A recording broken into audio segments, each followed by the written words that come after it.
અત્યારના સૌથી મોટા સમાચાર આપણે દર્શકોને જણાવી દઈએ। ગુજરાત ફર્સ્ટ સાથે ઘણા બધા દર્શકો લાઈવ જોડાયેલા છે, તમામને જણાવી દઈએ અત્યારના સૌથી મોટા સમાચાર, આ ઘડીના, આ ક્ષણના, આ મિનિટના સૌથી મોટા સમાચાર।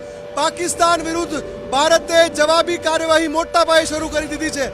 અત્યાર સુધી જે હિમાકત થઈ હતી, જે કોશિશ કરી હતી, એને રોકવા માટેના ભારતના જવાબી હમલા ચાલતા હતા, પણ અત્યારે ભારતે પાકિસ્તાનમાં મોટા પાયે જવાબી કાર્યવાહી શરૂ કરી દીધી છે। એટલે ઊંધી ગણતરી ચાલુ કરી દો। હમણાં વિવેકજીએ કહ્યું ને વિકાસ ફદલ, પાકિસ્તાનને એ tick tick tick tick tick અવાજ એટલા માટે સંભળાતો હશે કારણ કે ભારતે તૈયારી કરી છે। શું કર્યું છે ભારતે? મિસાઇલ છોડી છે, એક સાથે ડઝન બંધ મિસાઇલ છોડવામાં આવી છે। અને હવે તમે સમાચાર જુઓ અને એ સમાચાર એવા છે કે ભાઈ ફલાણું શહેર, ત્યાં આગની જ્વાળા ફાટી નીકળી, ફલાણું શહેર કે જેની બિલ્ડિંગો ધરાશાયી થઈ ગઈ।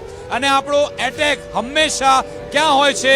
આપણો એટેક પાકિસ્તાની, બિલકુલ પાકિસ્તાનના રક્ષા મંત્રી ખ્વાજા આસિફ એ પોતે પુષ્ટિ કરી રહ્યા છે કે ભાઈ અમારા પર હુમલો થઈ રહ્યો છે, બચાવી લો, બચાવી લો। કોઈ બચાવવાનું નથી ભાઈ, હવે તમે ગયા, હવે તમારી ખેર નથી।